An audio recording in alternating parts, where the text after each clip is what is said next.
My father could have been a great comedian, but he didn't believe that that was possible for him. And so he made a conservative choice. Instead, he got a safe job as an accountant. And when I was 12 years old, he was let go from that safe job. And our family had to do whatever we could to survive. I learned many great lessons from my father, not the least of which was that you can fail at what you don't want. So you might as well take a chance on doing what you love.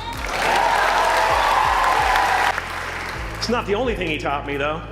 You know, I watched the effect of my father's love and humor and how it altered the world around me. And I thought, that's something to do. That's something worth my time. It wasn't long before I started acting up. You know, people would come over to the house and they'd be greeted by a 7-year-old throwing himself down a large flight of stairs. They would say, "What happened?" And I would say, "I don't know. Let's check the replay." I'd go back to the top of the stairs and come back down in slow motion.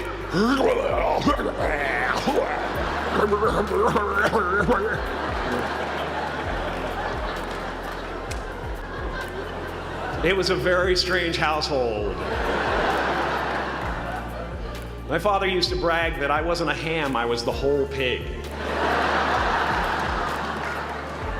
And he treated my talent as if it was his second chance. When I was about 28, after a decade as a professional comedian, I realized one night in LA that the purpose of my life had always been to free people from concern, just like my dad. And I dedicated myself to that ministry. What's yours? How will you serve the world? What do they need that your talent can provide? That's all you have to figure out. As someone who's done what you're about to go and do, I can tell you from experience, the effect you have on others is the most valuable currency there is. Because everything you gain in life will rot and fall apart, and all that will be left of you is what was in your heart. My choosing to free people from concern got me to the top of a mountain. Look where I am. Look what I get to do. Everywhere I go. I'm going to get emotional because when I tap into this, it really is extraordinary to me. I did something that made people present their best selves to me wherever I go. You can join the game, fight the wars, play with form all you want, but to find real peace, you have to let the armor go.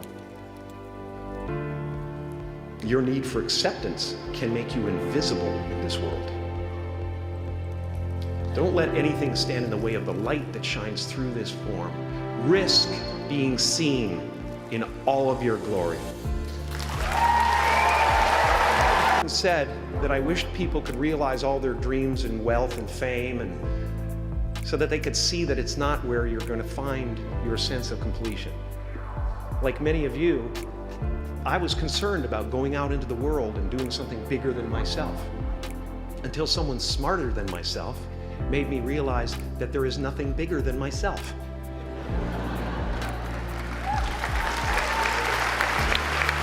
My soul is not contained within the limits of my body. My body is contained within the limitlessness of my soul. Now I'm always at the beginning. I have a reset button, and I ride that button constantly. Once that button is functioning in your life, there's no story that the mind could create that will be as compelling. The imagination is always manufacturing scenarios, both good and bad, and the ego tries to keep you trapped in the multiplex of the mind.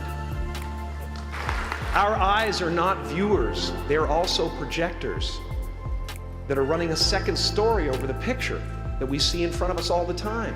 Fear is writing that script, and the working title is, "I'll Never Be Enough."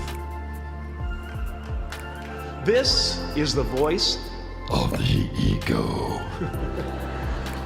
And if you listen to it, there will always be someone who's doing better than you. No matter what you gain, ego will not let you rest. It will tell you that you cannot stop until you've left an indelible mark on the earth, until you've achieved immortality. How tricky is this ego that it would tempt us with the promise of something we already possess? relax, and dream up a good life. I had a substitute teacher from Ireland in the second grade that told my class during morning prayer that when she wants something, anything at all, she prays for it and promises something in return, and she always gets what she wants. I'm sitting in the back of the classroom, thinking, wow, my family can't afford a bike, So I went home and I prayed for one. And I promised I would recite the rosary every night in exchange. Broke that promise. But 2 weeks later, I got home from school to find a brand new Mustang bike with a banana seat and easy rider handlebars. Yeah. From fool to cool. My family informed me that I had won the bike in a raffle that a friend of mine had entered my name in without my knowledge whatsoever. So that type of thing has been happening to me ever since. And as far as I can tell, it's just about letting the universe know what you want and working toward it while letting go of how it comes to pass.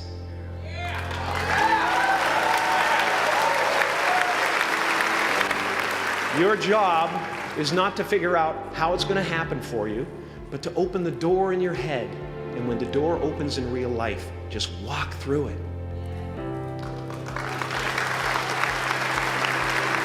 And don't worry if you miss your cue, because there's always doors opening. They keep opening. And when I say life doesn't happen to you, it happens for you, I really don't know if that's true.